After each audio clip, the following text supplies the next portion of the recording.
Yo, hello everyone. My name is Ryquiz, and today I would like to give all of you a primer on a hero that I've been having a lot of success with recently, and more importantly, also a hero I've been having a lot of fun with. He's a zappy boy, it's Razor, and more specifically, it's Bloodstone Razor. Now, in this series, I like to take the time to crystallize some of the learnings that I've done with a particular hero over the span of a certain amount of games, and every so often, I even revisit these guides and update them by delving into more advanced concepts, or when there's other developments in how the hero is played, such as a big patch, for example. Now, for this primer, we'll start by introducing Razor's kit, after which we'll discuss their laning and skill build, their general playstyle, when to pick them, and end with their preferred itemization. In a sentence, Razor is an agi hero that, as a core, likes to sit in the lane until they have their items ready, and then continuously runs at the strongest hero on the enemy's team. Let's first shortly talk about their kit. Their Q, Plasma Field, is a spell that creates a circle around Razor, which deals magic damage and slows everyone it hits. The bigger the circle, the bigger the damage, and the higher the percentage of slow. A target can be hit by the outgoing circle and then again by the ingoing circle. So for maximum damage and maximum slow, you want to hit them when the circle is big. Big circle, big damage. Their W, Static Link, is Razor's most iconic spell. This spell can only be targeted on enemy heroes and illusions.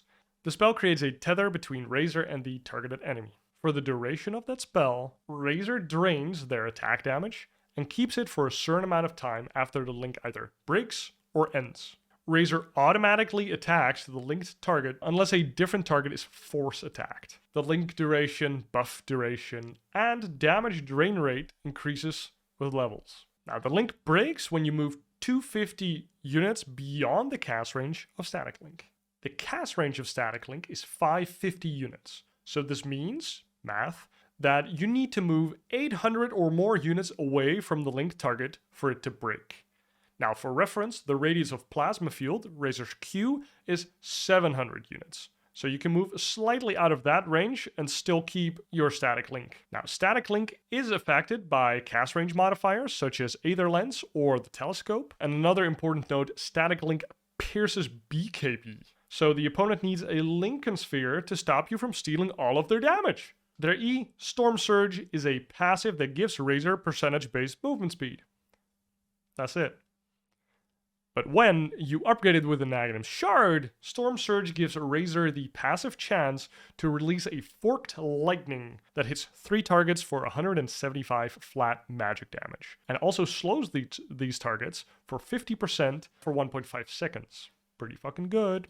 Now, Shard upgraded Storm Surge goes on a 1 second cooldown once it has procced. Storm Surge will always proc when Razor is targeted by a spell or ability and is not already on cooldown. And other than that, it also has an 18% chance of proccing on any normal attack from any source that can be targeted by Storm Surge, which is everything that's not a building can proc Storm Surge. Now lastly, their ult, Eye of the Storm, creates a giant lightning storm on Razor's head that lasts 30 seconds. This lightning storm will hit an enemy in a 500 unit radius each strike interval. The storm hits every 0.7 seconds at level 1, and this interval is lowered each time you level up Eye of the Storm. Now, the storm will always target your static linked target first, and if you don't have a linked target, it will hit the target with the lowest HP in the storm radius. Each hit of Eye of the Storm deals physical damage and also applies a debuff that lowers the enemy armor by 1 for each hit. So the debuff stacks. Eye of the Storm can never hit Roshan, couriers, wards, and non-visible units. However, with the Aghanim Scepter upgrade, it makes it so that Eye of the Storm can now attack 2 separate targets at the same time at each interval, and also it can now hit buildings. However, the buildings are not affected by the minus armor debuff for whatever reason. The radius does not increase with levels, as does every Razor spell. It's always a set radius from level 1 for every spell. Now that we've got the gist of their kit, let's talk a little bit about laning. Razor can be a scary laner depending on the opponents.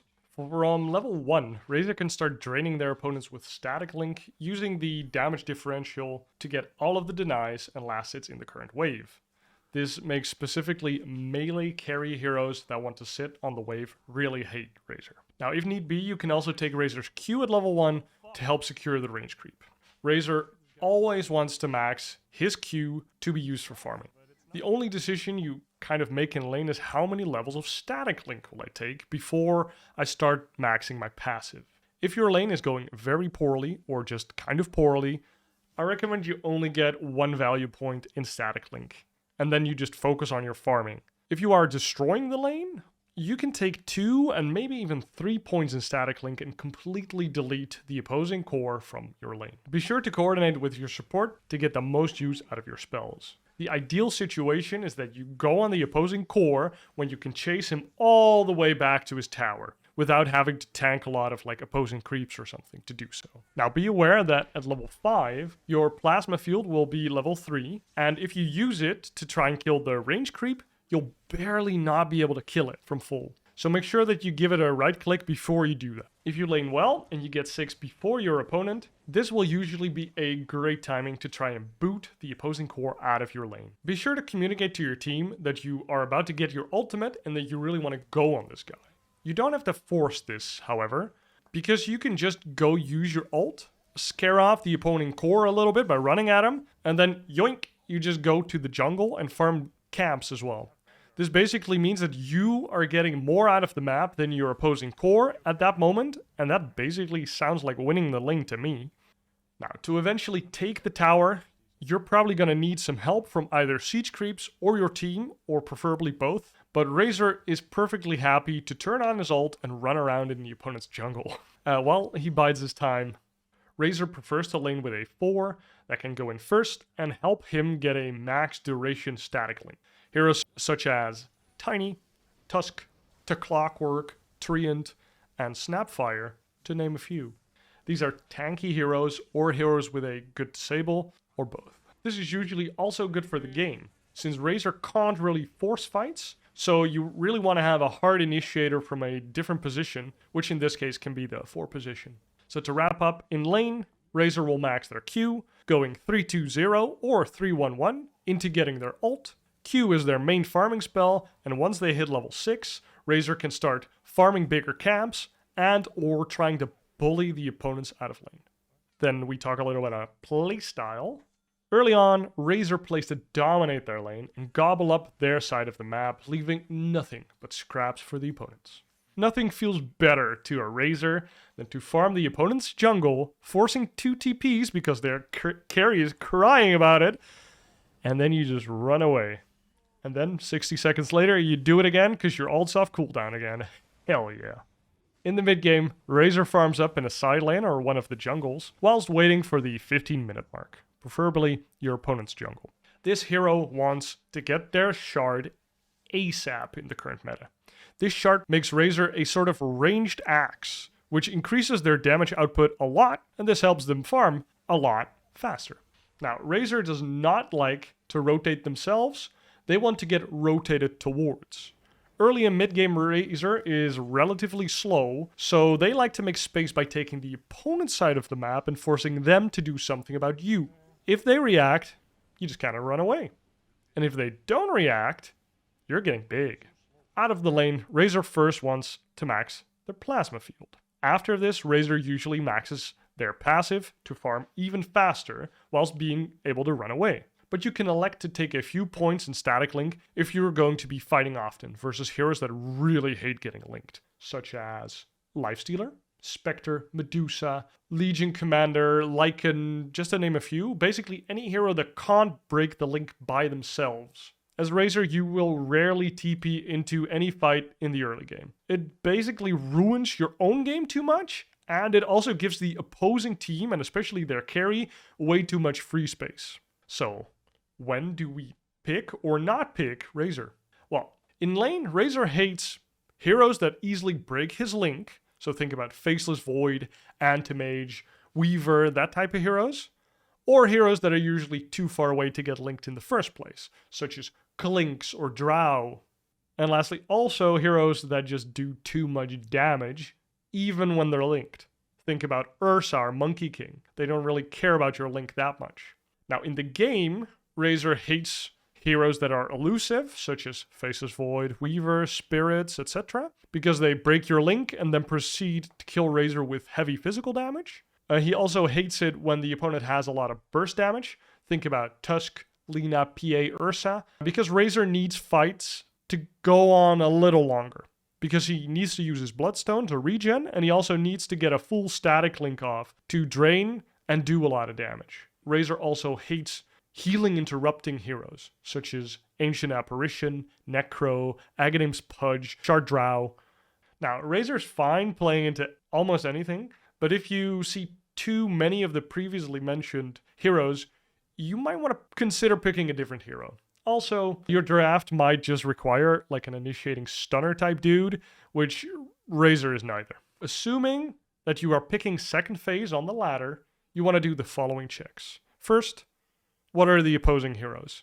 Is it an Ancient Apparition? Do we see a Drow? Or do we see supports that enable hard counters?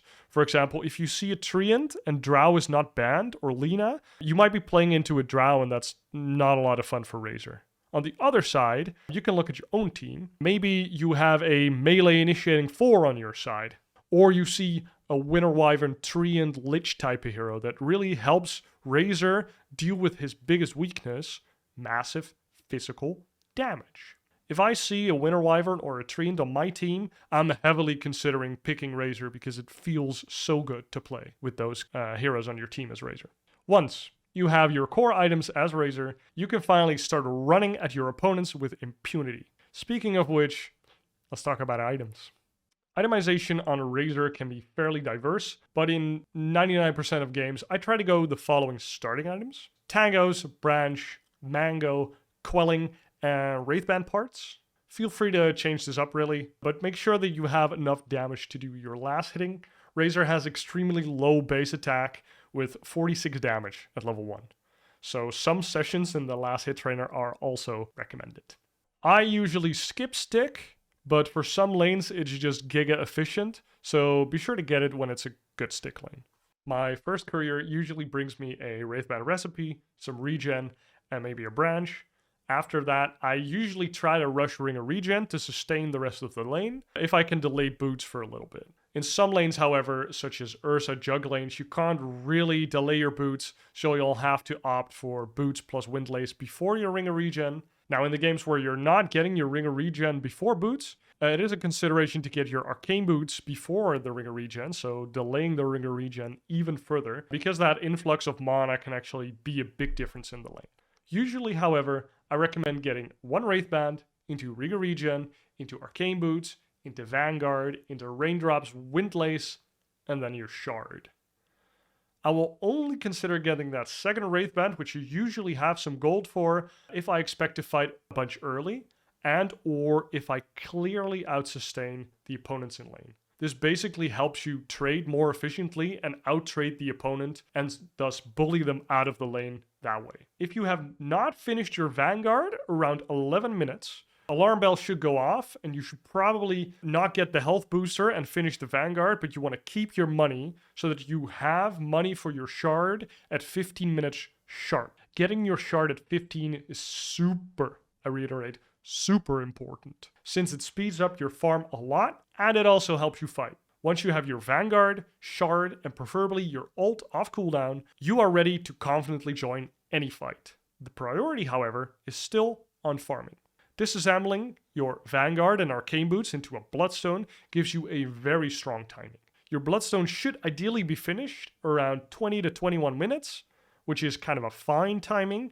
Anything before 19 is awesome, but pretty early, and anything after 23 just feels bad, and you're definitely behind at that point. Once Bloodstone is up, you can farm without worrying about mana, and you can fight without worrying about dying. When this Bloodstone is done, you can start running at the opponents with your allies. And then when you finish up your hood and get your level 15 health talent, you can up the ante even more and really start choking out the map. After building your core items, you usually start getting Greaves, Eternal Shroud, and BKB in any order, but this is where it gets really fun though, since you can make a lot of items work on Razor. You will generally itemize to prevent the opposing team from killing you too fast. which makes you consider items such as Lincoln, AC, Heaven's Halberd, Yules, Shivas, Kaisange, etc, etc, etc. Now I also put Radiance in there because it has been recently buffed, and it pairs decently well with Bloodstone, since you will heal off the burn damage that Radiance does. This pretty much goes for every Bloodstone offlane hero right now, because both Bloodstone and Radiance are fairly affordable right now. So you could be the Radiance builder for your team if it's a good game for it, and maybe too awkward for your other cores to build the Radiance. Now, each game is different. Shocker. So you'll have to assess which items will make you invincible and unkillable in that particular game. For some games, you'll, for example, need to rush a halberd, whereas in others you might need to get a forestaff or rush a dispelling item. Now sometimes the answer might be that there are no items that are going to make you unkillable that game. Maybe you just got sacked in the lane, or because your opponents have like a Drow, Shadow Fiend, Doom lineup that literally deletes your hero. Usually your biggest problem will be that you can't kite the opponent, and that they have overwhelming physical damage. In those particular hard games, you might actually want to skip the Bloodstone entirely, or at least build into different items after getting your Bloodstone. Lastly, we'll wrap it up by quickly talking about the talents. For the 10th level, you want to take the Plasma Field plus 30 damage, because it is a lot of damage and Plasma Field is your main source of damage. If you check your game's history, you will see in the breakdown that most of your damage always comes from Plasma Field. Also, more spell damage is more spell lifestealing, is more better. If you're planning to kind of skip the Bloodstone, you can consider taking the recently buffed 12 Agi talent. For the 15 level, we just take 14 strength. It's 280 health and it's just infinitely better than the faster damage draining. Staying alive is the name of the game with Razor, and if you're alive longer, you will drain enough damage anyways. For the 20th level, we take the 21 Storm Surge movement speed. This talent might seem kind of bad compared to the Eye of the Storm interval talent, but hear me out. With the 21 Proceed movement speed buff, you do not need Boots of Travel anymore to kite in fights, which allows you to build Greaves and effectively have a more tanky 6-slot timing. I absolutely love taking the movement speed talent with Greaves. Now, if you went Boots of Travel in your game, which some games just demand it, I would go for the Eye of the Storm talent. It's just more damage coming out of your ult, which is more healing, and it's just pretty awesome as well. And then for level 25, we usually take the second Plasma Field, because it just gives you so much spell damage output, and it also gives you that AoE slow that makes it very hard to fight into Razor. Now, I will consider taking the attack speed steal talent if the opponents have a 4-protect 1-type lineup, where, for example, only their Medusa does relevant damage to you and your team. So, this concludes my primer on Bloodstone Razor. Razor is extremely annoying to deal with after he gets his core items. He strikes fear into the heart of any carry, as they are afraid to get all of their precious damage drained. So, if you like the sound of being a frickin' raid boss, I recommend that you give Bloodstone Razor a shot. For now, thank you all for watching, and until we meet again, cheers.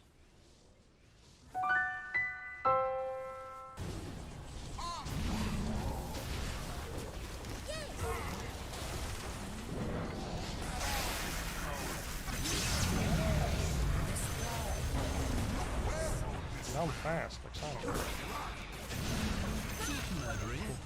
Double kills.